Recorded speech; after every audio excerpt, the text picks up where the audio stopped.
Bonsoir à tous et à toutes, on se retrouve pour le bulletin longue tendance. Donc je vous rappelle le concept de la chaîne, il y a deux types de vidéos. Il y a la vidéo, enfin deux types de vidéos météo, le point du matin où on fait simplement des prévisions à très court terme via le modèle Arome sur les 2 prochains jours, et là nous allons aller plus loin, nous allons aller sur les 15 prochains jours, donc voir ce qu'il se passe en termes de tendance. Donc nous allons tout d'abord se réduire pour que vous voyez l'écran, parce que ma tête, c'est pas ce qui est intéressant de prime abord. Ce qui est intéressant, c'est ce que vous voyez sur l'écran. Donc on va aller tout d'abord sur des petites rapides observations de température à l'heure actuelle. Alors non, 18 heures, pardon, je croyais qu'il y avait marqué 10 heures, c'est bien 18 heures.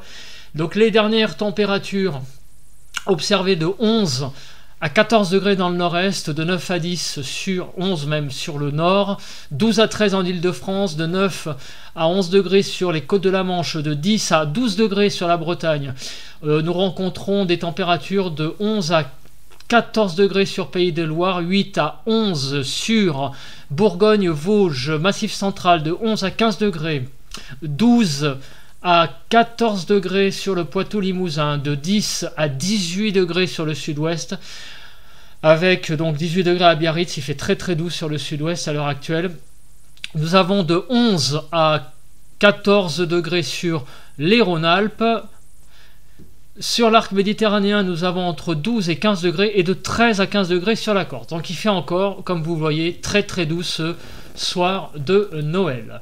Nous allons donc commencer rapidement par, j'allais dire, un peu actualiser les prévisions de ce matin par rapport au point donc de ce matin, voir s'il y a des choses qui ont changé. Donc j'ai des problèmes là toujours quand je clique sur les flèches. Alors là c'est le run de 12 heures, donc ce matin on était sur le run de 6 heures, voire peut-être même sur le run de 0 heure. Donc on va voir si les choses ont changé. Alors, au niveau nébulosité, comme nous pouvons le voir, beaucoup de nébulosité sur le nord pour ce soir, avec par contre une poche d'éclaircies. Enfin, ça se dégage un petit peu sur les côtes nord de la Bretagne et le Cotentin et le sud-ouest. On continue dans la nuit. Dans la nuit, qu'est-ce que nous voyons? Eh bien, nous voyons que au pied des Pyrénées, c'est assez dégagé pour demain matin. Et là, on a l'arrivée par le nord-ouest, clairement, d'un ciel qui se dégage. Donc, le ciel va se dégager petit à petit tout le long de l'après-midi sur le nord-ouest. Il fera même très beau en Bretagne demain, a priori. Il risque d'avoir un beau soleil. Sur l'île de France, ça va se dégager, disons qu'en milieu d'après-midi, on ne va pas beaucoup en profiter apparemment, parce que jusqu'à midi, 13h, c'est assez couvert. Mais on a l'arrivée clairement d'un dégagement du ciel pour l'après-midi de lundi. On continue sur mardi. Qu'est-ce qui se passe? Le ciel de nouveau couvert mardi matin et sur les 3/4 de la France et sur le 1/4 sud, même 1/5 sud, au pied des Pyrénées et sur grosso modo Rhône-Alpes et PACA, nous voyons que le ciel sera dégagé, et c'est là où s'arrêtent les prévisions Arome jusqu'à mardi 7h. Donc globalement, eh bien, on va avoir quand même une amélioration au niveau couche nuageuse. D'ailleurs, cet après-midi, moi j'étais personnellement dans l'Eure-et-Loire. Ce soir en rentrant, il y avait des très très belles éclaircies, il faisait plutôt beau. Donc le temps semble quand même être un peu quand même à se dégager. Et puis là, il fait 12,8 sur ma station. C'est vraiment un temps super super doux et super agréable, j'allais dire malheureusement. Au niveau des précipitations. Alors au niveau des précipitations, je vais précharger parce que là, ça met beaucoup trop de temps.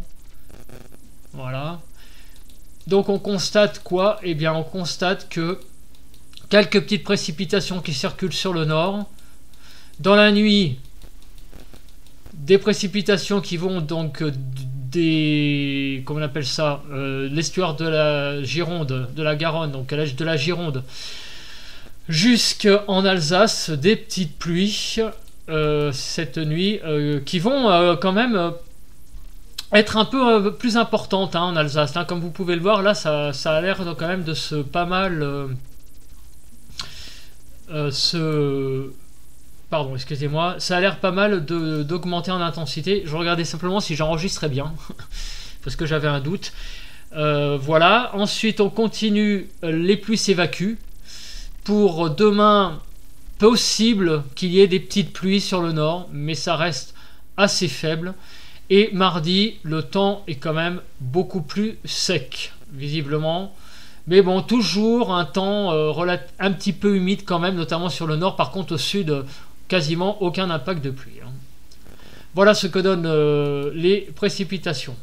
Le type de précipitation, très rapidement, on regarde. Mais a priori, de toute façon, vu le temps qu'il fait, très peu de chances qu'il y ait de surprises là-dedans. Voilà, c'est ni plus ni moins que de la pluie. Donc s'il y a de la neige, là, comme vous pouvez le voir, qui apparaît du côté de la Savoie, mais sinon, c'est vraiment que de la pluie, que de la pluie, que de la pluie. Les températures, on précharge les températures avant de passer à ce qui nous intéresse, c'est les températures et le temps à long terme. Donc nous commençons par la journée par ce soir. Vous voyez, donc ça va fraîchir un peu. Donc on va arriver cette nuit à un minimum de l'ordre de 10 degrés sur la région parisienne à peu près. Et là on a du côté du Massif central, hein, c'est la constante, hein, c'est ce que je dis depuis un certain temps maintenant, un rafraîchissement avec des petites gelées certainement dans le Massif central. Et là on arrive lundi matin à ce qu'on disait ce matin, l'arrivée d'un refroidissement relatif, puisque nous allons revenir tout simplement à nos températures de saison, enfin du moins on va s'en approcher. Donc voilà ce qui se passe, et voilà. Et là on arrive clairement à du 2 degrés pour mardi matin. Mardi matin les températures vont bien fraîchir déjà. Quand je dis 2 degrés c'est en région parisienne, mais là vous voyez nous repassons à des températures de saison en réalité. Il n'y a rien de bien sensationnel et ça va bien fraîchir. Regardez, là nous avons là maintenant de nouveau du bleu, j'allais dire écarlate, du bleu foncé pour mardi matin. Là des belles gelées donc sur les Pyrénées, comme vous pouvez voir. En Alsace il va geler et aussi dans le Massif central. Et donc mardi dans la journée, de nouveau, ça va remonter un petit peu et on sera à 15h sur l'île de France. Hein, c'est un peu ma référence, c'est normal puisque j'y habite.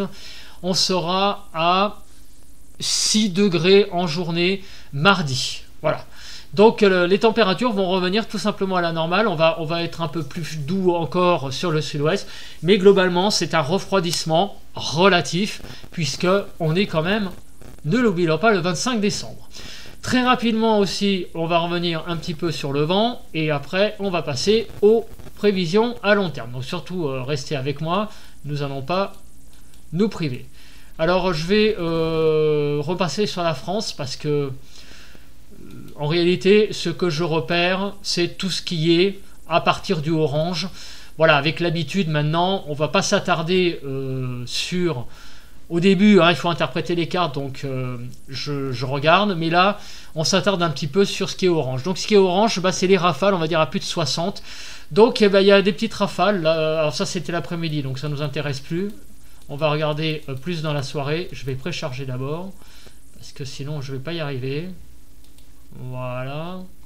Précharger. Voilà. Donc dimanche 14h, on s'en fout. Dimanche 17h, des petites rafalounettes, hein, on va dire, hein, sur Pays de Loire. Vous voyez, il y a un petit peu de orange, mais rien de bien méchant. Et là, regardez, un petit peu d'orange aussi, vers 21h, du côté de l'Eure-et-Loir. Hein, sud de l'Eure-et-Loir, je vous ai dit hein, qu'il y avait ici possibilité de petites rafales. Donc à 60. Qu'est-ce que l'on voit sur les côtes de la Manche ? Eh bien, nous avons des rafales au large à 65-70, donc des rafales, voilà, hein, que l'on doit souligner. Demain matin, des rafales sur le nord, c'est toujours modélisé, pour demain matin 9 h, des rafales sur le nord, des côtes du nord. Là on continue, on a demain soir, en fin de journée, des rafales encore sur la Manche. Bon, enfin ça reste très raisonnable. Sinon quand on continue, et ben là on arrive à une France qui est toute bleue pour mardi.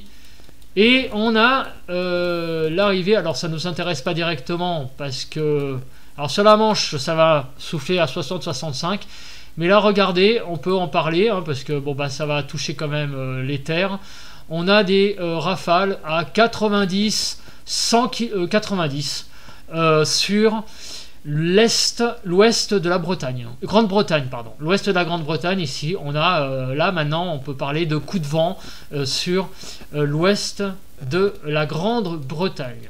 Donc ça s'arrête à mardi 16 h. Alors maintenant nous allons passer au fameux j'allais dire diagramme GFS. Donc ça filme toujours, pas de problème. Donc ce que nous allons faire, eh bien nous allons faire de la comparaison de modèles.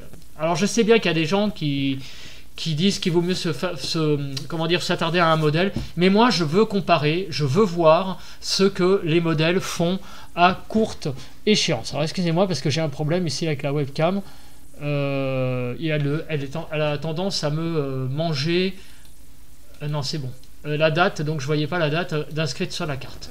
Donc ici la carte c'est le modèle GFS 24 décembre 18 h. Si on continue la carte, je regarde, ah ouais, c'est toutes les 24 heures, et ici 6 heures. Alors attendez, je vais peut-être en prendre le run d'avant. Comme ça, on va être calé. 25 décembre, 6 heures. Attendez, je voudrais prendre le run d'avant. Alors excusez-moi, vous voyez ma page Excel qui sert à rien, mais c'est pas grave. Alors attendez, 6 heures. 25 décembre, 6 heures. Voilà. Comme ça, on est calé, on est sur la même carte. Donc voilà, là, on compare les deux modèles. Qu'est-ce que l'on voit? Eh bien, l'on voit que les deux modèles sont à peu près raccords pour cette carte-là. C'est une prochaine prévision, hein, puisque 25 décembre, 6... non, c'est le run de 6 heures. Hein. Donc, attendez, là, je crois que c'est... Non, c'est pas une prévision, ça. C'est une carte en ligne. Une carte... voilà, à l'heure actuelle. Donc vous voyez, là il y a à peu près le même, ce qui est normal, hein, on est à la même date. Donc maintenant on va pousser, alors là on va arriver sur une prévision. Donc si on y arrive, ah oui, le problème, ah là là là là, bon je vais mettre 0 heure parce que je sais pas, on n'a pas tout là. Il manque des, ah ouais d'accord, j'ai compris. Oui, il faut que je mette plus tôt parce que sinon on n'a pas les... On n'a pas une tendance à long terme, on n'a pas assez de chronologie. Voilà, je vais me remettre dessus. 25 décembre, 0 heure. 25, là je suis trop loin, je vais me remettre. S'il veut bien, merci. 25 décembre, 0 heure. Voilà, on est de nouveau sur les mêmes cartes avec quand même une chronologie. Donc on va passer de 24 heures en 24 heures. Qu'est-ce qui se passe le 26 décembre à 0 heure? Donc vous voyez, hein, on est sur l'influence de cette... dépression. Donc demain, clairement, donc on a l'arrivée, une poussée d'anticyclone et qui est ici. L'anticyclone est là, et puis il y en a un autre là d'ailleurs. Donc on va être les deux hein, vont influencer, enfin surtout celui-là, mais celui-là pousse aussi. Donc du coup, on est actuellement dans des conditions, enfin à partir de demain, dans des conditions anticycloniques, c'est certain. Donc on va continuer parce que ce qui nous intéresse, c'est de savoir ce qui va se passer au niveau vers le 30, puisqu'il est annoncé du moins un resserrement isobarique. Donc là, les deux modèles sont aussi à peu près raccords pour le 27. On a toujours des conditions anticycloniques avec cette espèce de... je sais pas comment appeler ça, espèce de patate, hein, je sais pas comment dire, hein, anticyclonique, qui déborde sur la France. Ensuite, on pousse au 28. Qu'est-ce qu'il se passe le 28? Les modèles sont-ils d'accord entre eux? Le 28, eh bien, on a... Non, on n'est pas sur le 28, hein, sur ce modèle-là. Voilà. Le modèle, les deux modèles sont raccords. Vous voyez la dépression qu'elle a. La dépression qu'elle a, bon, elle n'est pas tout à fait à la même place, mais elle est présente. L'anticyclone est à peu près au même endroit, et les lignes isobariques sont à peu près aussi dirigées de la même manière. Alors là, c'est la dépression en haut, là, où c'est un peu, c'est ce qui diverge le plus, hein. Mais bon, globalement, on a quand même encore une certaine convergence des deux modèles. On va passer maintenant au 29. Donc, qu'est-ce que nous voyons? Le 29. Alors là, ça commence tout petit peu à diverger. Ici, on a une dépression à 975 pour le modèle JFS et une dépression à 970, mais la grosse différence, vous la voyez, c'est les isobars. Ici, les isobars sont relativement desserrés, alors que là, ils sont quand même beaucoup plus resserrés. Donc la différence, elle est où? Eh ben, c'est que ça peut donner beaucoup plus de vent dans cette configuration-là au nord de l'Irlande qu'ici.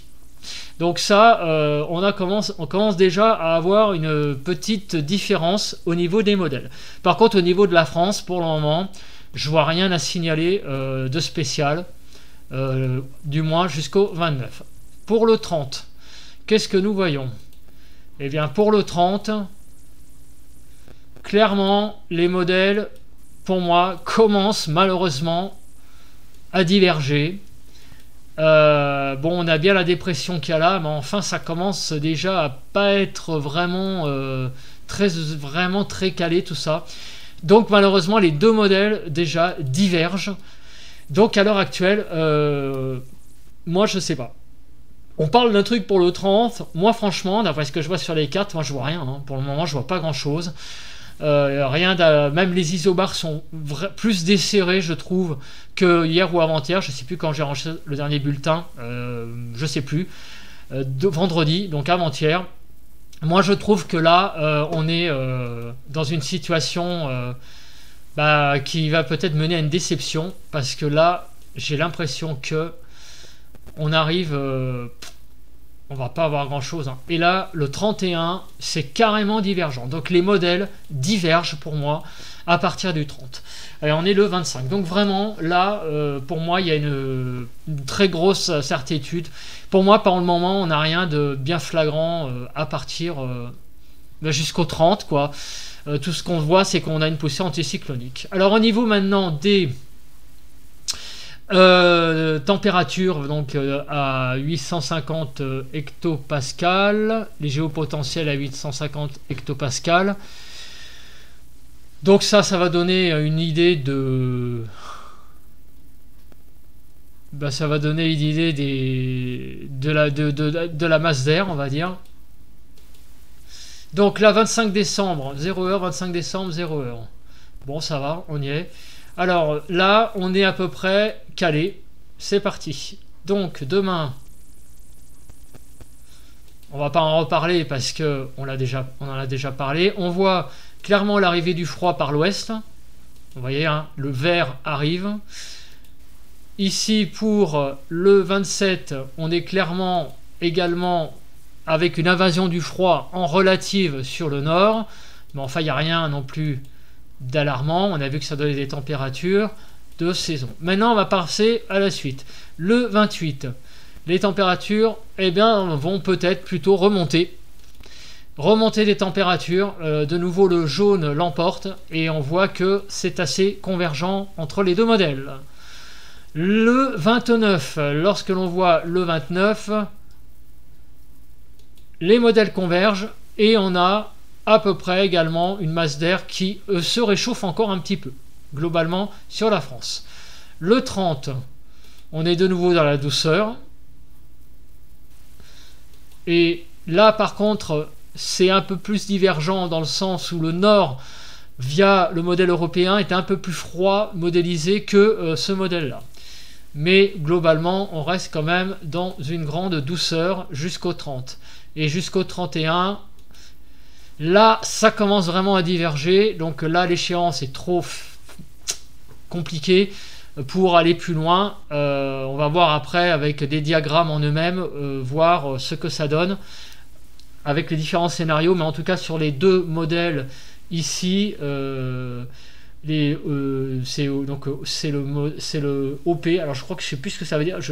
Dites-moi, hein, je me demande si c'est pas le run de contrôle, mais j'ai un doute. En tout cas, ce qu'on voit, c'est quand on compare les deux modèles, on voit qu'à partir du 30-31, on peut pas trop dire de choses. Et tout ce qu'on peut dire, c'est que jusqu'au 30, après un refroidissement le 27 et le 28, eh bien les températures vont remonter, malheureusement, j'allais dire, jusqu'au 30.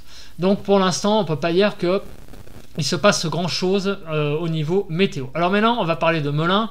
Pourquoi de Melun? Eh bien parce que c'est là où j'habite, mais de toute façon, ça donne quand même une idée aussi du temps qu'il va faire dans les prochains jours. Alors je vais fermer les fenêtres qu'il y a avant, parce que ça sert à rien de les laisser ouvertes. Donc ici, eh ben, on voit très clairement le refroidissement le 27, donc on le voit, remonter le 28 et le 29 au 10 janvier. Décembre au 10 janvier, c'est des températures de saison, ni plus ni moins. Voilà. La fiabilité, comme vous pouvez le voir, jusqu'au 31 c'est fiable, mais après le 31 c'est compliqué. En tout cas, ce qu'on voit, c'est qu'on voit pas de scénario de froid réellement après le 31. Donc ça n'a pas beaucoup bougé hein, par rapport à il y a 2 jours. On est toujours à peu près dans le même scénario. Si, il y a un truc qui a bougé, c'est que les resserrements isobariques du 30 ont un peu diminué. Donc là, pour moi, ça commence à faire chou blanc, hein, vraiment, pour qu'il se passe quelque chose. Le 30, hélas. Hélas, hélas, hélas. Pour les pressions, on voit quoi en surface? Eh bien que l'on a une remontée anticyclonique du 27 au 29, c'est ce qu'on avait vu, avec des pressions au-dessus de 1030, et après ça redescend autour de 1015 le 29, et ça redescend un tout petit peu en dessous de 1015 le 31, pour remonter ensuite. Comme vous pouvez voir, c'est assez pas fiable jusqu'au 29, mais après c'est moyen jusqu'au 31 et carrément flou à partir du 31. C'est ce que dit ça d'ailleurs, les modèles divergent. Hein. Là, le 31, les modèles divergent, et donc GFS en lui-même, selon les scénarios, divergent aussi. Donc c'est très compliqué pour le moment de s'avancer après le 31 pour donner des prévisions de pression. Ici, le vent. Alors le vent, c'est intéressant parce que là, on pourrait éventuellement voir si il y a la possibilité de l'arrivée de ce qu'on pourrait appeler une tempête. Donc le vent, donc on va prendre le run de 0 heure. Je pense que... Ouais. Bah, comme vous voyez, donc là ici, ça compare tous les modèles de disponibles. Donc c'est ça permet de faire une comparaison intermodèle. Et qu'est-ce que l'on voit? Qu'on voit que pour le 26 décembre, il y a une remontée légère par rapport à aujourd'hui du vent. Par contre, on voit très clairement que le 27, ça redescend, les conditions anticycloniques probablement. Et d'ailleurs, comme vous pouvez le voir, les courbes sont assez proches, donc avec une assez forte fiabilité. Le vent va remonter un petit peu sur l'île de France à 6-8 mètres par seconde, ce qui fait de l'ordre de 21-28 km/h de moyenne. Donc le vent va redevenir quand même sensible à partir du 28. Ce qui sera intéressant de voir évidemment, c'est ce qui se passe sur le 30 dans 2 jours. Hein, parce que donc si il y a besoin de refaire un bulletin, j'en referai un, mais sinon ça sera que mercredi. Ici on a les températures. Donc le refroidissement, on le voit toujours, le 27 et le 28, et après un temps doux, un temps très doux du 29 décembre jusqu'au 10 janvier. Globalement, c'est ce qu'on peut en déduire, hein, avec très peu finalement de scénarios de froid. On peut en déduire que le temps sera au moins des normes de saison jusqu'au 10 janvier. Ça, c'est clairement sûr. Quoique, regardez, à partir du 8 janvier, il commence à y avoir des scénarios de froid qui apparaissent.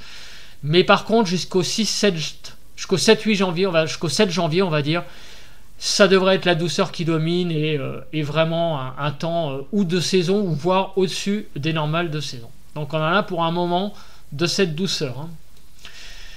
Et enfin, pour terminer, la pluie. Donc là, ça nous montre le run concernant les intermodèles de la pluie. Donc on voit que demain, Il va y avoir des petites pluies possibles, puisque vous voyez que c'est du cumulé, ça augmente, hein, donc des petites pluies possibles. Le 27, ça reste plat, donc ça veut dire qu'il ne pleuvra pas sur l'île de France. Et après, bon, c'est un peu loin. De nouveau, la journée du 28, des possibilités de pluie. Et enfin, ce truc-là, je voulais vous le montrer pour terminer, c'est un modèle probabiliste, c'est-à-dire, selon des choses qui vont se passer à plus ou moins long terme, bah, c'est de voir la probabilité que cela se passe. Bon, alors les pressions au niveau de la mer, a priori, ah ben ça on peut peut-être regarder au-dessus de 1030 hectopascal, puisqu'on va avoir un énorme patatoïde là qui va arriver mardi. Donc on peut voir la pression, voir si la chance qu'elle dépasse. Voilà, 1030 hectopascal. Et ben regardez, hein, c'est intéressant ça. On a du rouge au niveau de ici. On va avoir des pressions à plus de 1030 hectopascal avec une probabilité de plus de 75% sur toute cette partie de la France. Donc vraiment la journée de mardi, c'est clair, avec une très forte probabilité, sera anticyclonique. Si on continue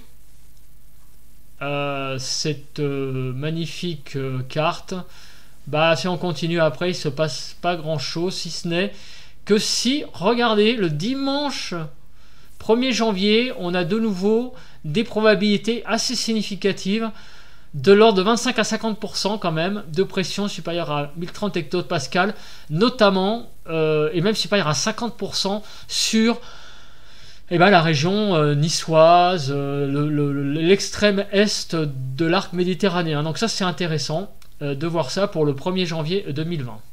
Bon, c'est loin, mais apparemment, on va de toute façon avoir pour le 1er janvier une remontée anticyclonique apparemment. Ça, c'est ce que donne comme information ce modèle. Et ça, je ne l'avais pas vu sur les cartes, forcément, puisque les cartes divergeaient en termes de scénario et divergeaient aussi intermodèles. Donc là, le modèle probabiliste donne quand même des informations très intéressantes. Les températures minimales, bon, on s'en fout un petit peu. On n'a pas de vague de froid ni de vague de chaleur. Les précipitations, c'est pareil, il n'y a rien d'alarmant. Les températures, l'AKP, les rafales de vent. Eh bien oui, je voudrais voir ça parce que il y avait quand même de prévu des rafales de vent pour la journée du 30. On va dire peut-être un coup de vent. Donc je voudrais voir ce que ce modèle probabiliste prévoit. Voilà, la chose intéressante, c'est ce qu'on avait vu au début. Excusez-moi, c'est ce qu'on avait vu au début du bulletin, les fameuses rafales sur le nord. Regardez ce que donne le modèle probabiliste. Ici, plus de 75% que cela arrive le lundi matin. Donc lundi matin, avec une probabilité supérieure à 75%, il va y avoir des rafales de vent à plus de 50 km/h. On va après peut-être pousser le paramètre. Regardons ici ce qui se passe le 28. Le 28, pareil, il y a plus de 75% sur une grande partie de la France. On a là des vents à plus de 50 à l'heure. Donc ça par contre, il va falloir regarder ça de plus près parce que ça, je ne l'avais pas vu sur les modèles d'avant parce que le resserrement isobarique n'était pas non plus flagrant. Là, ce modèle probabiliste donne cette information. Donc il va falloir pousser la chose un peu plus loin. Et vendredi, on l'a vu sur les modèles, c'était pas évident, mais là, regardez, le modèle probabiliste donne des rafales à 50 à l'heure. Alors attention, ce ne sont que des rafales à 50 à l'heure. On n'a pas poussé le paramètre. Donc, qu'est-ce qu'on va faire? On va pousser le paramètre à 70. Et on va voir ce que ça donne. Et regardez ce que ça donne. Et ben, je ne sais pas la réponse, hein, parce que j'ai pas regardé les cartes avant, hein, je vous le dis, hein, je vous le fais on va dire en direct live. Pour mercredi, bah, c'est un peu la déception, parce que vous voyez que les rafales risquent d'être malheureusement entre 50 et 60, et n'iront pas plus loin. Est-ce que vendredi, on va avoir quelque chose de plus sérieux? C'est un peu plus sérieux, oui, puisque la prévision donne entre 25 et 50% de chances qu'il y ait des rafales à plus de 70. Et on a même du jaune ici. Donc, vendredi, si il y a quelque chose la semaine prochaine, vendredi, ça risque d'être un petit peu plus conséquent entre guillemets, que mercredi. En tout cas, mercredi, c'est clair, apparemment, ça ne sera que des petites rafales. Par contre, vendredi, il y a quelque chose d'un petit peu plus significativement fort, mais bon, c'est pas non plus une tempête. Il va y avoir des bonnes rafales de vent à 70 à l'heure. Maintenant, on continue. Vendredi, oui, c'était vendredi, j'étais dessus. Voilà, après il n'y a rien. Donc on va encore pousser à 80. Parce que là, on a envie de savoir ce qui va se passer. Donc on va oublier toute la semaine et on va parler maintenant de vendredi. Et là, qu'est-ce que l'on voit? Il y a encore de la proba, il y a encore de l'ordre de 25%. C'est pas énorme, mais il y a quand même une probabilité qu'il y ait des rafales à environ 25% de chances qu'il y ait des rafales à plus de 80. Compte tenu de l'échéance, parce qu'on est quand même dimanche 25, vendredi 30, on a 5 jours, ça commence à être intéressant, l'échéance n'est pas si lointaine que ça, mais en même temps elle est, il y a quand même encore une petite probabilité qu'il y ait des rafales à plus de 80. C'est vraiment à confirmer, mais il y a des choses peut-être qui vont se passer le 30. On va y croire, parce qu'on est quand même qu'à 25%. On va passer à 90%. On va essayer de rêver un petit peu qu'il se passe quelque chose le 30. Regardez, et là, le 30, ça commence vraiment à être... Ouais. Sur la Bretagne, oui, c'est sûr. Enfin, c'est sûr. Il y a une probabilité non nulle qu'il y ait un coup de vent à plus de 90 sur la Bretagne. Par contre, sur l'Île-de-France, là, ça commence à être chou blanc. On va passer à 100, soyons fous. On va pousser. Qu'est-ce que l'on voit? Alors, précharger.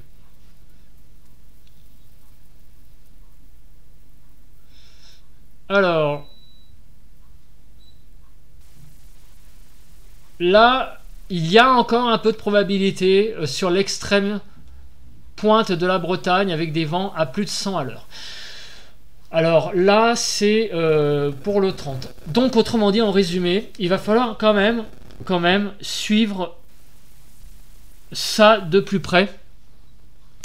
Parce qu'on est encore qu'à 5 jours. Mais on peut dire quoi ce soir? Alors que ça se voit pas trop sur les modèles synoptiques, on va dire. Par contre, sur les modèles probabilistes, il y a une possibilité encore qu'il ne soit pas exclu qu'il y ait quelque chose le 30. Peut-être une tempête sur notamment l'ouest Bretagne. C'est moins sérieux quand même pour l'intérieur des terres, mais on n'est pas encore à l'abri de quelque chose. Voilà, pour moi, ce soir, on peut se dire encore qu'il peut se passer encore peut-être quelque chose, mais c'est encore très peu probable tout de même, parce que les modèles, que vous voyez, divergent, et le modèle probabiliste, c'est quand même des probabilités pas très certaines encore. En tout cas, c'est à suivre. Et du coup, je me pose la question si je vais pas devoir faire des bulletins un peu plus quotidiens pour voir l'évolution de la chose à long terme. Voilà, écoutez, merci de m'avoir écouté en tout cas. Merci. Écoutez, on se retrouve demain matin pour le point habituel météo et on se retrouve peut-être demain, je pense, demain soir pour un nouveau bulletin à long terme pour voir l'évolution de ce qui va se passer le 30. Merci à tous, passez une bonne soirée et on se retrouve de tous les cas demain. Allez, bye.